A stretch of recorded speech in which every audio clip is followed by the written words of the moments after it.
And like in crypto, I was able to outline the big move this year going into 40,000, and just using the things that you're going to learn here. Now, I don't teach crypto. I teach price action. So the things that I use and lean on are going to be beneficial to all asset classes. But you may not feel that it's appropriate for you to trade stock options, but learning about them is good. You may not feel that it's appropriate to learn how to trade bonds, but even if you don't trade them, in certain market environments, it's important to understand them because it helps, I guess, support a underlying quarterly shift that you'll learn about also in the marketplace.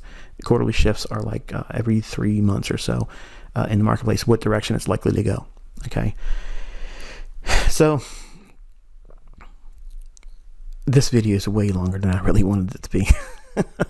But just know that all these things that I'm talking about are the basis of why you're here. It's not the little bells and whistles that I'm teaching you, the little tricks. It's the logic. Because I can give you a paintbrush, I can give you a blank canvas, and I can give you the finest paints, whether it be oil-based or water-based paints. And I could say, okay, in theory, if you take your paintbrush, dip it into the paint, and draw a circle or paint a circle on the canvas, you're going to have what everybody will know is a sun. Now, if everybody went in there and did that, some of you are going to drop the paintbrush with paint on it. It's going to fall on the floor. Other people are going to stick the paintbrush inside the paint can, then go up, and then paint's going to fall off the brush onto the canvas in areas they didn't want to apply it. Other people are going to say, I don't see a sun that's yellow. It's more of a orangey, that hue. And everyone's going to have their own personal interpretation. And everybody's results are going to be different. And when you're coming through the content here, that's why I tell everybody not to talk to other people. And that's the number one reason why you are not allowed to talk to other members. Because as soon as you start comparing and contrasting what you are feeling or what you think you understand with other members that are in here learning just like you, there's going to be times when you think you know what you're looking at and you think you understand it all. And you're like, oh yeah, I got it. And then as soon as that happens, you're going to walk around your house. You're going to walk up to your spouse and think, yeah, this is the best investment I've ever made. ICT is going to make us rich. You're going to be prancing around your house. You're going to be happy. The next day, you're going to wake up. The market's going to do something. You're going to feel unsure. And then when I teach something new, you're going to be like, why didn't I see that? Oh, I thought I was learning something. And you feel like you went back to zero, step one, and you're going to feel deflated. That is normal. But imagine if you're listening to 15 other people in the mentorship and they were going through the learning process just like you. So in other words, while you're making payments, I don't let anybody talk to another student in here because it's going to be a distraction and it undermines your development. Whereas if you have that moment where you look at these things and you test yourself by looking at certain things in the chart, in the first couple months, don't even expect to have anything on your chart that resembles anything that you're going to see in mine because you haven't learned enough. When you go through the lessons, about month 6, then it'll start feeling like you can start seeing some things. But that's realistic. That's how I'm pre-warning you all, okay? That's not a sales pitch to make sure I get 6 payments from you at least, okay?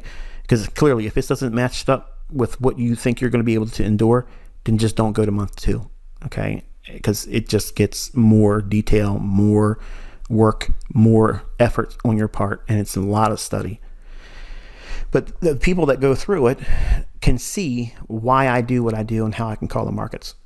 And the things that led me to that is the things that you're learning. And there is no shortcut to it. There is no, oh yeah, ICT doesn't teach good. He talks too much. Other people take his concepts and they teach it better. No, the only thing they're doing is they're taking people right to a chart that has nothing to do with live trading. They're not taking a trade. They're talking about what's already happened and they're being fooled by hindsight. Just like everybody feels when they read books. Think about it. When you buy a book or bought a book, you read it and you see the examples. You're like, oh man, this is going to be so, I can't wait till Monday. I'm going to start trading. And how's that work out for you? You can be fooled by that stuff. And that's what these shucksters are doing. They're out there scamming people. And if you can't see what's going to happen, like, why aren't they doing it with live charts? Like, record your stuff. They're making recordings. Talk about what's going to happen in the live chart in that recording. But none of them ever do that. You're going to learn how to do that skill set. You're going to be able to look at the chart as it's alive and breathing and forming the candles before it even moves to these levels. You are learning how to see it before it happens. You don't need to have trickery. You don't need to have any of these hindsight hero stuff. You're going to know exactly what it is that you're looking for in the chart. And when it forms, you're going to know what it means and how to engage with it. And like I'm going to show you when we get into the British pound portion of this video, what it will look like and why you should not touch it. That's a very, very big lesson. And I purposely chose this lesson because I want the new people coming in that if you learn nothing else from me in this mentorship, if you learn how to avoid the problematic periods in the year of trading, you're going to give yourself the greatest advantage than the people that go through the whole business of trying to learn how to trade, buying books and courses and learning from people that don't know how to trade, that never made any money or even have any experience in knowing why they shouldn't be trading at all. Knowing when not to do something is the most important, because I lost fortunes by not knowing that lesson that I'm going to show you here tonight. So if I was to have everybody in a room and all together in one place, and I say, okay, raise your hand right now, okay, if you want to learn how to avoid losing during the worst periods of the time of drawdown, if that would be an interesting lesson for you, raise your hand. I guarantee you would see heads turning left and right to see who wants to raise their hand. I don't want to be the one to raise their hand. I mean, I feel like I should raise my hand, but let me look around. Is anybody else wanting to do it? But that's the lesson everybody should be looking to learn. That's the first lesson, how not to lose money. But nobody wants that. I could write a book just by that title and just teach this topic tonight. And honestly, nobody would buy that book. But that's the book that makes you rich. Because everybody can get lucky like I did back in 1990s, where I got lucky for 9 months. 9 months. I got lucky. I was on the right side of the markets because the markets were one-sided. I didn't know all these things that you're learning here. But I learned through pain and losing and blowing accounts over and over and over. Oh, this is what I should have been avoiding. These were the warning signals and as I teach now, signatures in price that I should have been aware of. And if it starts doing this again, I'm not touching that market. And I don't care what it does. And honestly, that is the most important lesson you're ever going to learn as a trader, because you can make money being lucky. Hit and miss, short little scalps here and there, get 5, 10 pips here, 8, 6, 7 pips here a couple times a day. People do that all the time. But what happens is they get into a losing trade and then they lose their mind. They're like, I got to get that back. And they start doing all this other stuff, trying to do 1,000 different trades. And then they whittle that win or that series of wins down to drawdown that becomes even greater drawdown. And then you're like, okay, I can't stand this. I can't go home with 12% loss. I got to get it all back. And then you turn into a 40% loss because you overtraded and you got mad. Now that's the extreme of it, but that's what happens. Everybody blows their account the same way. Losing control and trading, forcing trades in environments that they should not be trading. Period. It always happens like that. Always happens like that. It ain't, oh, well, retail traders lose because they're just trading retail logic. That is a large contributing factor, but the things that I just mentioned, everybody loses their account that way. So if you can deduce it to what are those things look like, so that way you don't fall victim to it. That's what I'm going to cover tonight. But you can see how we traded down into the order block, trade some sell side liquidity here inside of the range of the mitigation, and come back not all the way to the bottom under the fair value gap that's framed here, but come real close to it. But it hit the order block. You see that? It hit the order block. Look at the bodies respecting. So we had one little candle make a tail into the order block. This down closed candle is the order block inside of the range between this candle's low and this candle's high. This is framed on the higher time frame chart.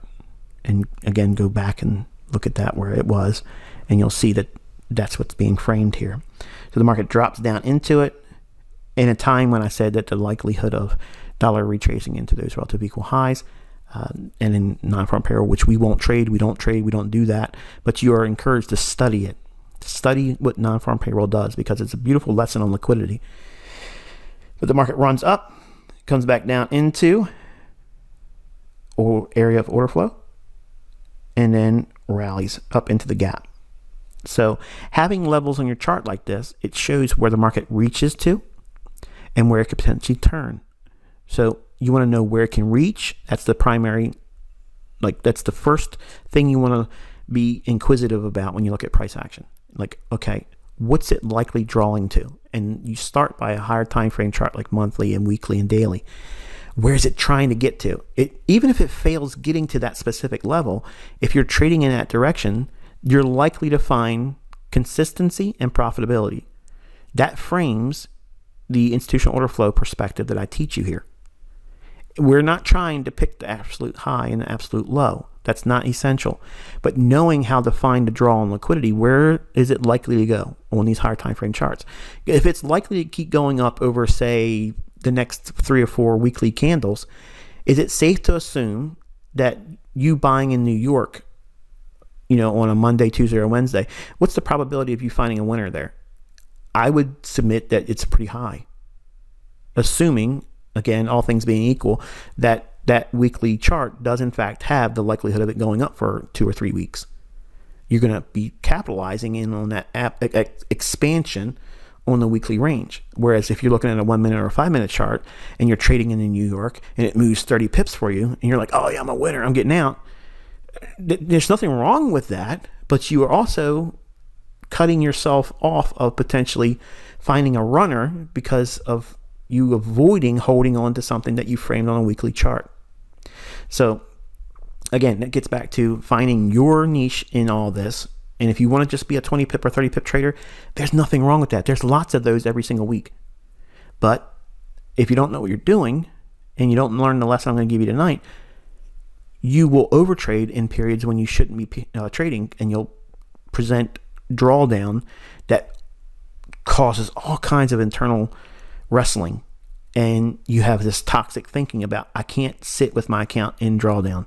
I opened my account up with $1,000 or $5,000 or $10,000 or whatever you opened your account up with, and it's sitting like negative $1,200 or $1,500 or worse. If you can't sit and wait for the next setup just because you lost on the last trade or series of trades, and you feel the rush to get in, you need to go back to demo. That's a number one lesson. If you go into live trading, if you feel the impulse that you have to trade because you can't find contentment in between setups while you're in drawdown, you need to come out of live trading. Stop. Go back into demo. Wait until you can do 6 months consistently without a great deal of drawdown, and then maybe consider going back into live trading. But you have to know these thresholds. You need to know how to fix them and know what it is that you need to be correcting, because mindset will blow it out of the water. Your account could be roasted immediately. It doesn't matter what I teach you. If you have a poor mentality about trading and over self-control with yourself, it doesn't matter what you learn from me or anyone else. You will use it as a weapon to hurt yourself. And that's why it's important you know trade psychology. And it's important that you know what you're going to do to derail yourself. And that's what the first 6 to 7 months here will teach you. Because that's the part that breaks everybody. The internal sabotage that everybody does. Everybody does it. I did it. Everybody does it. It feels like you're losing your mind. Like it's like, why am I doing this to myself? I knew I should have never did this, but yeah, I still did it. That's all impulsive actions. You need to find control mechanisms, and I teach you that here. But it's inside these kind of boring discussions, because the books don't do that for you. Even Mark Douglas doesn't do that for you. Rest in peace. God bless him and all that business. But the point is, that book is championed by everyone, but it still falls short of the lessons that you learn from me, because I lived that. Okay? I really lived it. And I watched money hemorrhage out of my accounts, plural, because of the lessons that I'm teaching you now that I had to learn through pain. And when people learn them, they avoid those same mistakes. Some people feel like they got to have the scars. I went through it too, ICT, like we're military and showing our Marine tattoo. I'm like one of you now.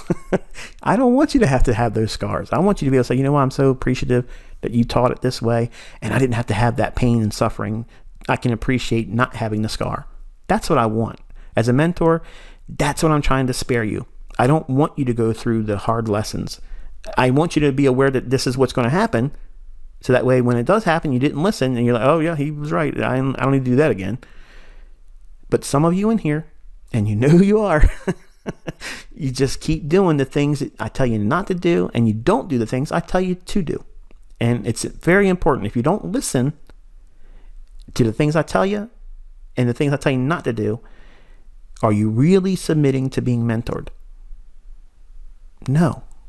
So why would you be upset or surprised at the results? I know it's hard. It's difficult. And that's why I said it's very expensive. It's not because of the money, because I could sell this for a lot more money and people would pay it. It's expensive because it forces you to learn who you are.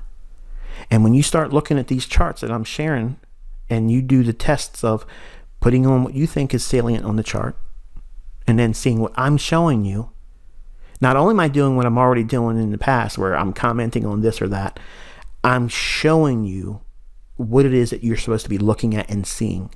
So I'm doing the work for you. Now, the worst thing you can do is don't do the exercises of dressing up your chart before you look at mine in the videos. If you do that, you are doing no service to yourself. And what's going to happen is you're going to watch it. Then you're going to watch how the market reacts. Okay. And then you're going to be like, wow, yeah, this stuff works. And what that does, it gives you a false sense of security. And for some that are weak, and I don't mean it to be disrespectful, but those that are in here that are weak-minded, you're going to be tricked by that. And it's going to give you this false sense of security that you should go in there and start trading. And then because you have not done the exercises and the practice of trying to annotate the chart and see what it is that you should be seeing in the charts, and then testing your perception against mine. Now, some of you that are new, make the new group coming in here, some of you are cynical. I don't know who you are yet, okay? But some of you may be like, oh, of course, you're going to have the benefit of hindsight, so you're always going to look right. And when I do it, I'm always going to feel wrong. So that teaches me to look at you as the superior and me as the inferior, so that I have to keep making that monthly payment. I already know where some of you are thinking. I want you to test what the market does based on the things I show in the chart. That's the lesson. But you won't be able to do these things unless you put your nose in the chart and do it. The only thing I'm doing differently is I'm giving you more details in the chart, whereas I was refraining from that in all the previous groups. But because we're trying to wrap up the bulk of the teaching in 2021, I kind of want to give everybody that last little push, and also hold the hand of those that are just coming in. Because it's real easy to talk yourself out of this. Real easy. I could find something else to spend my $155 on a month. It's a whole lot of other things I can waste it on. And be miserable because you didn't do anything. Didn't change anything. You didn't take real initiative. But if you do the things I tell you, I promise you, you are going to see the results. You're going to see it. It's impossible for you not to, because your head's going to be in the chart. You're going to be looking for things that you're being trained to see. And even if you don't know what it is that you're looking at in my chart, by repetition, me pointing it out, it's going to be pattern recognition. It's going to be a concept that's taught conceptually by repetition. And then you're going to start saying, oh, this looks like that thing he keeps, and then all of a sudden, it'll do something like that. You'll have that epiphany, that little thing, that aha moment, and then you take that moment and you verbalize your feelings, how it makes you feel, how you are excited about it, and you put that in your study journal. And then when you have periods of time when you feel like you're miserably struggling and you feel like you're in a rut, go back into your journal and read those times where you had a really good moment. And it energizes you. You're like, oh yeah, I did have that moment, and it came out of nowhere. Right now, it's a temporary setback. It's a temporary speed bump. Or right now, it's January. We don't have a lot of expectations in this month. So you need to be able to manage your psychology and your psyche about what it is that you're doing.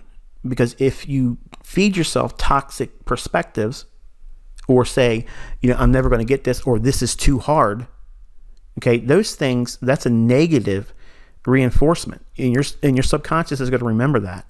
And what that means is every time you watch my video, subconsciously you're going to start thinking, oh yeah, this is all hindsight. Oh yeah, because what you're basically saying is this is too hard. This is more work than I thought it was, and you don't want to hear me talking, because it just reminds you that how much effort that you're going to have to put into this. It's easy for you to put your fingers in your ears and just say, I'm not listening to this. This is nonsense. When the whole thing is right in front of you, and how to get here is being described and outlined for you. But just like working out and building muscle, you have to break the sweat. You have to move your body. You have to do the things that put your body in motion to get the results you're looking for. Watching exercise videos, listen, okay, there's a lot of people online that make exercise videos. YouTube is full of it. You can sit there and watch those things all day long. You're never going to get a six-pack watching other people move around. And you're never going to learn how to do these charts. You're never going to have the perception in price action until you get in and you mess up. Put your attention on the wrong places and then discover, oh yeah, I was doing that wrong. I don't need to beat myself up about why I was doing it wrong. I just discovered what it is I'm doing wrong. So I avoid doing that and do the thing I should be doing. That's progress. And it's not immediate. It's important that you understand that if you're entitled-minded and you think you're supposed to have it right away, or I'm not interested in you learning at a quicker pace, because some of you come in here like to think that you're, superhuman, and I'm going to be able to digest all this. Trust me, Michael, I'm going to be able to do this a lot faster than you're used to seeing. And then they send me emails when they're charter members like, man, this is a whole lot worse than I thought it was going to be. This is a lot of effort. Yeah, hello, because they rushed through all this core content. But if you listen and you do the things I tell you, I am your college professor, okay? I'm going to do a lot of this stuff here, lecturing, because I want your mind on the right things and avoiding the wrong things, okay? If you listen and you avoid the things I tell you not to mess around with or put your attention on, you will have every advantage. If you do not listen and you dabble into chat rooms and you dabble into looking at people on Instagram and worrying about what they're doing or pretending they're making, you are taking your sights off of the work that's necessary for you to grow here. For those that just started, and it's the 27th and maybe you got to this video, you've seen how many videos just popped up on your forum. That's a lot, ain't it? It gets worse. There's so much content ahead. And I want you to just relax. Take one video at a time. Fall in love with learning this, okay? If you forget about money and you fall in love with figuring out what these little wiggles and waggles in these charts are doing, I promise you trading is going to be amazing for you. It's going to be fun. It's a journey. But if you have a timeline that I have to have this figured out by this time, you're never going to learn this. Because you're too worried about beating the clock. It's a lifestyle. And once you love it, you end up becoming, well, in love with it, really. And it consumes your life if you let it. And that's why you have to have a balance, okay? You hear in my YouTube series, if I could talk to myself as a younger man, I actually got emotional a couple times in there because I was telling you right from the heart the pain that if you don't listen to me, you're going to have that. And it's not fun. So avoid it. Make it the best experience you can make it by listening to someone that's gone through it. Now, I can show you how to make money, but my important lessons is more aligned with how not to hurt yourself. Because if you listen to those lessons, you're going to have a real chance at making money. But if you don't listen to those lessons, I don't care how good you get at trading breakers, order blocks, optimal trade entries, all that stuff. eventually you're going to hit a period where the markets aren't giving you what you think you should be getting, and you're going to test it. You're going to get in there and you're going to lose money, and then the loser cycle starts, and you'll blow the account. But you know how to trade, but you don't know how to control yourself, and you don't know how to selectively take yourself out of the marketplace when it's the right way and time to do it. So anyway, let's go on into the euro dollar. All right, so here's the euro monthly chart. You can see we have the rejection block, which is the highest up close candle, closing price. And then we have the high here where there's buy side liquidity resting above that. So these two PD arrays are the next ones in line if we're going to have a continuation on the upside. So that supposes that the dollar index does in fact go lower. It may not get there right away. This market may need to come back down into its order block here as outlined here. We do have a little bit of a buy side imbalance, sell side inefficiency with this one single candle. So what's not being shown here is this candle's high and this candle's low. That right there is in my mind as a imbalance that may need to come back into. It doesn't need to entirely retrace into it, but if the dollar does trade higher, then we could potentially see euro dollar correct down into the order block. We do have a fair value gap in here where we had institutional order flow entry for the monthly chart. Notice it did not come down to consequent encroachment, which is the midpoint of this candle's low and this candle's high. This buy side imbalance, sell side inefficiency had it see a revisit of some of this range, but not all of it. It went down this far and a little bit lower on this one before it started trading higher. I still believe on a longer term perspective that euro will want to go above this. Now, things might develop in the marketplace that makes me change my mind about that. But as of right now, my long-term 6 months out view is that this high should be traded to and through. How we trade over the next coming weeks will determine the likelihood of that happening, obviously. But I want to see, is there any sensitivity at that order block? Should we trade down to it?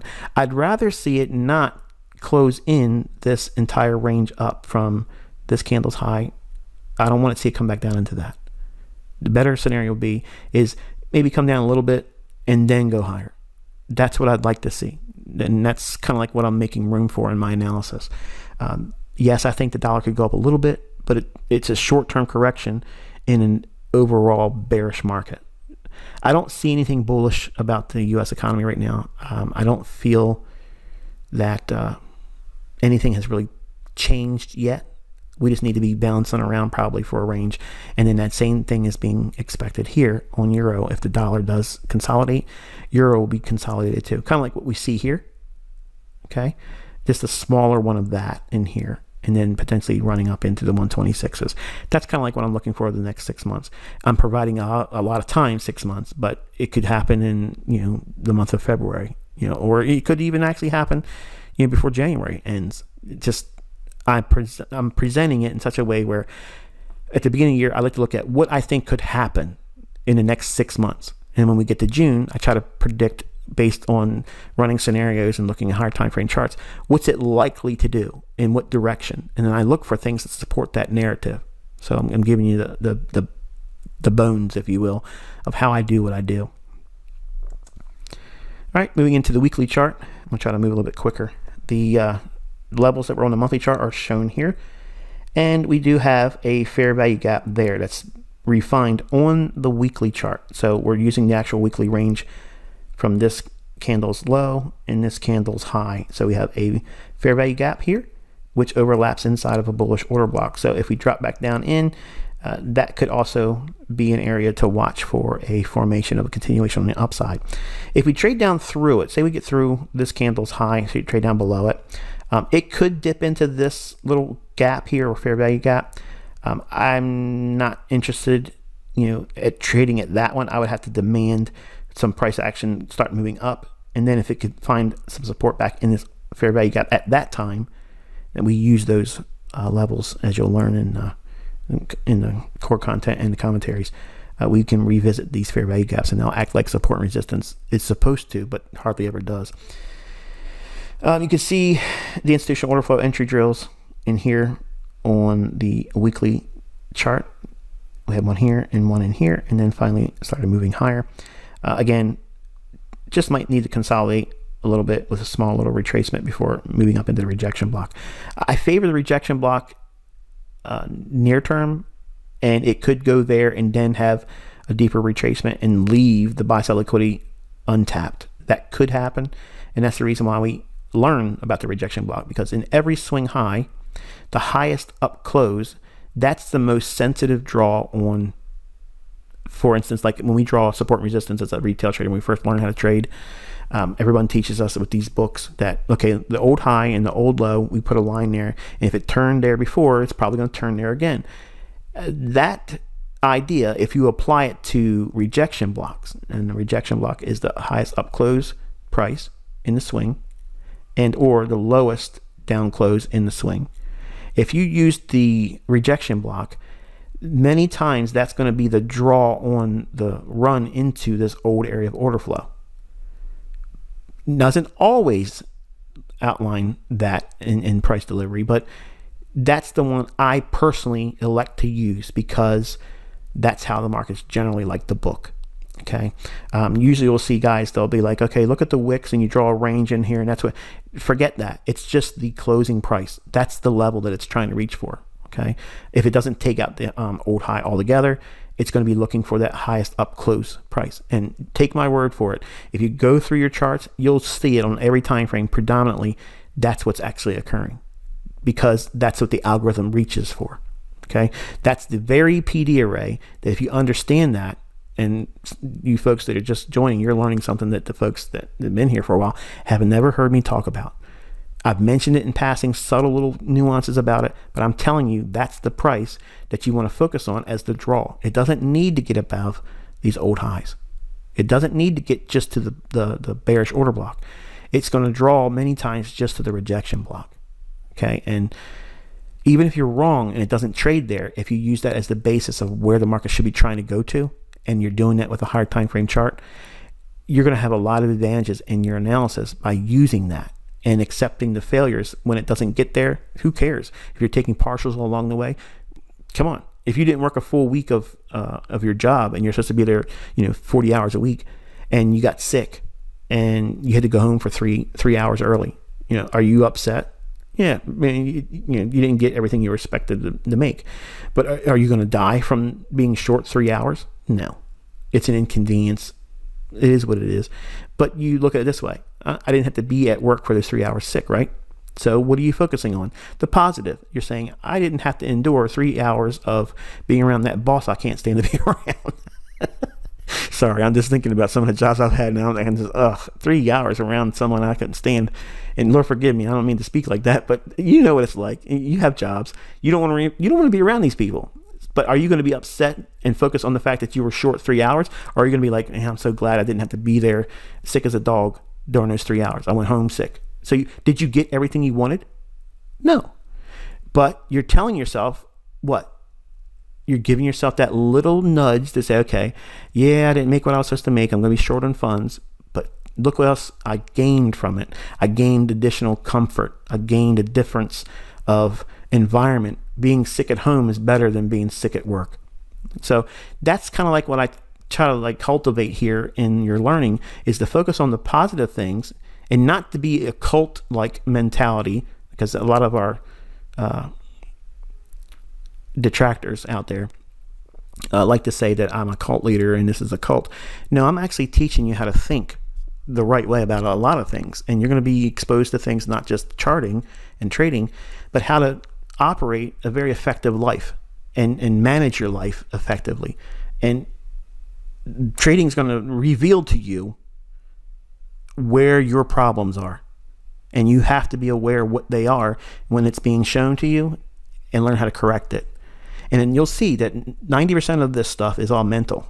And if you don't have the right mentality, it does not matter the things I teach you, you will still mess up because you are going to get in your own way. But anyway, can you tell I've been pent up?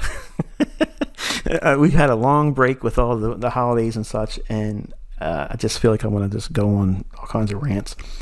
But the fair value gap here, we saw institutional order flow entry drill multiple times going in that before moving up. If you look at the range low here to this high, if we have a measured move, it looks like we can still reach into that rejection block. So again, this low to this high, do this on your chart, draw a trend line from the low to that high, and then duplicate it, okay, clone it, and then drive it over to this low here, and put the low you used here, put it right there, and project it up, and you'll see we're up in this area. So it's a measured move idea. It's a very generic idea. Or if you want to look at it like this, you have a bull flag, okay, classic chart pattern continuation. It also lines with a run into that rejection block. It doesn't necessarily mean it's going to run above the buy side liquidity, even though that's what I would like to see happen. If it can run just to the rejection block, then fine. But the current price structure that we have here, we have all this wicking in here, and the next 2 weeks in the U.S., what's going to happen is there going to be another event before the inauguration on January 20th. There's some buzz about whether or not there's going to be another episode in D.C. with people showing up with guns and protesting. If that happens, we're probably going to have a problem. But anything can happen, and the central banks will use those things to manipulate sentiment in the marketplace. So just be mindful of that going into it. I think I've said enough about this. Time frames. Go back down into a daily chart, and I want to take your attention right here. We have a small little fair value gap that's right above the bullish order block, which is also a breaker, and we have this little area here. So if we do see dollar rally a little bit more than I'm looking for, euro may need to come back down into this small little gap right there and take some sell side liquidity out, and we'll have to see at that time. It would need to immediately show sensitivity there and want to rally. If it goes through that and comes back up into this, then I would expect that to be bearish, and then I would anticipate this eventually going into that relative equal lows. In other words, if it goes below this little area right there, okay, if it goes down through that and comes back up, I would sell euro, and when at the anticipation of this being the draw on liquidity on a longer term basis, and that we have made some kind of important high here. But as long as we drop down into this and we start to rally, then everything that up here, if it hasn't been traded to already, that would be where I would expect it. But if we draw up here first, then go down here, I'm not looking for that as a buy then. That's algorithmic theory as well. So it's a matter of what trades to next gives us logic on what we would anticipate going forward. And I don't expect you to understand what I just said, but once you get through the lessons I'm going to give you in 2021 as a charter member, what I just said will be much more meaningful to you. And I know some of the new people are probably listening to this thing, what I sign up to. I promise you, stick with it. You'll see. And ultimately, on the 60-minute chart for the euro dollar, you can see we have a point of reference. And here we have a breaker. We have a high, low, higher high that runs buy side liquidity. We have all these equal highs or relative equal highs. People that like to see that, they think that's like a ceiling in price or resistance. And then finally price breaks through it, and they think, okay, this is a run higher. It's broke out. And then it goes lower, and it takes out the low prior to that new high. This is your breaker. But watch what happens when it comes down and comes right back up into this area over here, but doesn't make a higher high. That makes this a mitigation. Notice the difference here. We have a high, a low, a higher high. Contrast that with a high, a low, a lower high. This is a mitigation, this down closed candle, and the down closed candle over here is a breaker. Both instances, they are bearish in nature.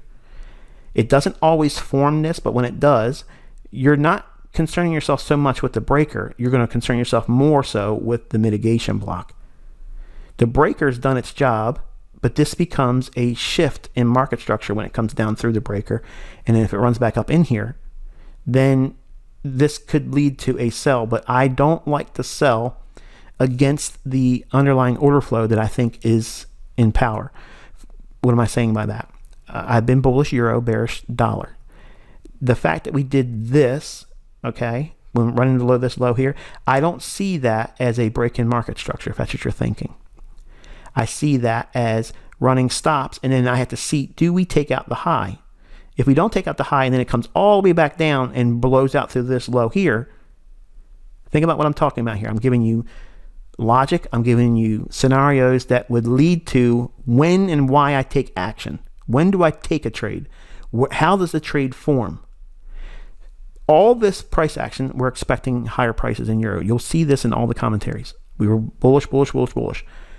But once it makes a higher high and then it breaks down, that sets the stage for a breaker. But if we run higher and then don't take out this high and then take out that low here, this becomes the shift in market structure from bullish to bearish on the near term. It doesn't necessarily mean it's a underlyingly clear reversal, if you will. It just means that on the short term, using market structure, this is indicating that everything that was taken out here on a sell stop for the longs, when it rallies up here, traders that did not have their stop here will now have their stop here because it's starting to rally up. When it takes out that low here, this return to that down close candle's low or closing price, when that occurs, they're going to be allowed. How do you know? It's spending time in here at that level. You see that? Allowing traders that are looking for what I'm showing you here. They don't find that in books. It's not taught in anything. Okay, it's not supply and demand.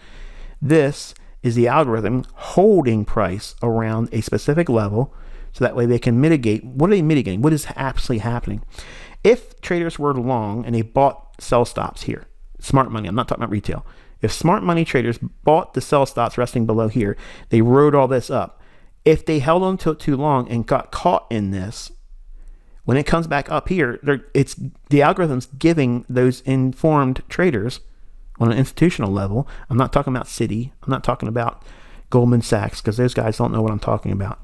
I'm talking about the upper tier bank traders that are working for the central bank. So the central bank, they have the delivery. That's their commodity. Price is their commodity. They set the price. It's whatever they want it to be, not what your charts say it should be. It's not what the economy says it is because they can reprice it and make it whatever they want it to be.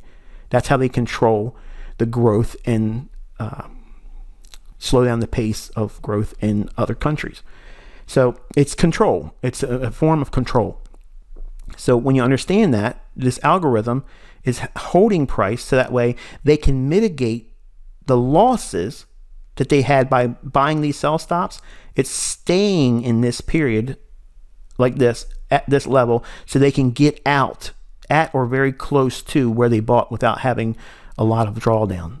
And then the market does what? It drops down and then comes right back up to do what? This is the indication that they would look for going short. So informed smart money traders on an institutional level, when they see this, it's returning back to an imbalance and this mitigation block. So this is a short at the consequent encroachment or midpoint of this candle's high and this candle's low. So this one single down candle, that's an imbalance of selling. The only way that they can find efficiency there is to see price trade back up. When it's trading up, short traders are trying to enter there. When it trades up, they're trying to short there. They are not afraid to do that. And you'll see by learning from me, these are ideal optimal entries. Not optimal trade entries. These are optimal entries. These are periods where at one point this candle was all up close looking and it had no wick on it. It didn't have any of this kind of stuff. It was all just a big up close looking candle while it was still forming. As it hit the midpoint of this candle's low and this high, split that in half and you'll see it's going right there. That's what I teach as consequent encroachment. This is reasonable. Okay, it can encroach on this entire downside delivery of price. It can encroach to the midpoint of that and still not go all the way up here, and still that's a good trade. So the best case scenario would be entering there, but you can enter at this level or up in between this point here, and maybe you'll have a small, like say you want to do 10 lots. Okay, I'll give you an example. You can do 8 here, 2 here, and that would be the best. Or you can do 5 here. If it gets filled, great, and put 5 in here on a limit. If it trades there, great. Or you can do 5, 3, and then put 2 lots up here if it gets a complete fill. But you don't get a fill in those last 2, and that's okay because you have the bulk of your entry in here scaled in. So you learn scaling techniques like how to get in at the best price points and still making it available for you not to get the exact price point of high and low. The market does tank and then trades below this low here for sell side liquidity. We have a small little fair value gap right there, so watch that. It might need to do that return there, and we're inside of a breaker. High, low, high. Same thing I outlined here. We're seeing it again here. So it's the close to the low, lots of sensitivity in there, and we'll see if it wants to round out another run into that 121.52 and 3. So sell side liquidity is the next draw on liquidity for euro. So I think that's where it's going to try to go to. 15-minute time frame on euro. We can see that it is a little bit more clear to see all the details here. We have a buy side liquidity pool here. Trades up into the fair value gap, consequent encroachment. Breaks down. This is a mitigation block, and it's trading up into that also within the context of a breaker as well. So again, it looks like it's heavy. It might just need a rollover, and we're watching for 121.50, 121.52. Moving on into cable, and I'll get through this a little quicker. Buy side liquidity resting above the high, and we have the rejection block here. That's the draw on liquidity. This pair has had a lot of mess. We went down and took out sell side liquidity here. We had an imbalance. This candle's low, this candle's high. It's fair value. It overshot a little bit, went into the bullish order block, and then rallied up, leaving the fair value gap, and took out buy side liquidity we were looking for. A little bit of an imbalance in here that's basically almost filled in. And that, coupled with what I'm going to show you on the weekly chart now, look at all of the difficulty. And even though it's gone up like we were expecting it, look at how difficult it is to pick the discount array or the buy points. Okay. Again, we're transposing everything from that monthly chart to the weekly chart, and then we're refining the imbalances here on the weekly. We have a fair value gap in here. It trades down into it, muddy. Look at all the consolidation in here, and then finally breaks higher, comes back down into an area of order flow here, extend it out in time. I find sensitivity there. You'll learn about how to take fair value gaps that are old and project them into the future. And we cut through candles. That also negates the idea that what I teach is supply and demand, because they don't like to cut through candles. They like fresh zones. There's no fresh zone. There's nothing stale. Okay. It's logic. Okay. It's narrative. So the market trades back down into this old area of order flow. Okay. And rallies again, falls short of the breaker, which is this low. Again, high, low, higher, high, down close candle in the middle. That's your breaker. We have a small little imbalance there as well. And the bullish candle in this run here, the two candles up here, once it breaks down out of that, that becomes a bearish order block. That's what's up here. So these are the PD arrays or the upside objectives. Should dollar go lower and cable trade higher, I just don't trust this pair because of the Brexit. I don't trust this pair because of the endless lockdowns you guys are going through. And it's just showing you things that are just hard. It's a really hard read. If you look at the daily chart, it's just really hard to get a read on the imbalances. It's just all over the place in here. It's very, very difficult. So when you're looking at this price action, you're left with a very confusing thing. Even though we've been calling it higher, I have been not wanting to put my hands on it because it doesn't have really clear, defined PD arrays that makes it clear to read price. Contrast that with what we've seen in Eurodollar, and you'll see why I've been focusing on Euro. So when you have all these back and forth spiky type moves, even though it's moving higher, even back in here when it was doing it has not created really clear imbalances, fair value gaps, bullish order blocks. It's been muddy. And when there's conflicting signals or PD arrays that could lead to bullishness or bearishness, and you can argue both sides, that means that that's a pair that doesn't have a lot of probability, or at least very clean price action. And on the hourly chart, okay, you can see we were looking at this high, and then when it rallied back up in here, I said we could eventually run out these relative equal lows and trade into this fair value gap, which I think is probably going to be the case going into this week. We did trade below the lows here, didn't quite get into the fair value gap yet, but it certainly looks like it's heavy, and we'll see if it wants to do that. We do have a little bit of sell side liquidity in here that I think would be interesting to see if it runs into that. But more specifically, I'm keeping my focus there on that fair value. And on the 15-minute time frame, you can see we have the buy-sell liquidity, the fair value gap. We trade up into that again after the run here. That was the idea I was giving you on the midweek review. Then we spiked up into this area here, take out buy-sell liquidity, and then breaks down, trades into a fair value gap there, and then this goes into muddy price action. So long story short, look at this pair versus the euro dollar, and you'll see this pair is very difficult to read right now. Just, it's got a lot of mess in it, and you would not be best suited trading this pair and not trading euro, whereas trading euro is the better option because of the purity in its price delivery. So I said a lot in this video. Hopefully you gleaned something from it. I probably confused the new people, but trust me, you're going to learn a whole lot of stuff that was talked about in this. And some of you that are charter members are probably looking at this and saying, wow, I'm getting things even still out of this now. And that's progress. So until I talk to you next time, be safe. I'll catch up with you by way of the community tab on YouTube, I'm sure, or our midweek review next Wednesday.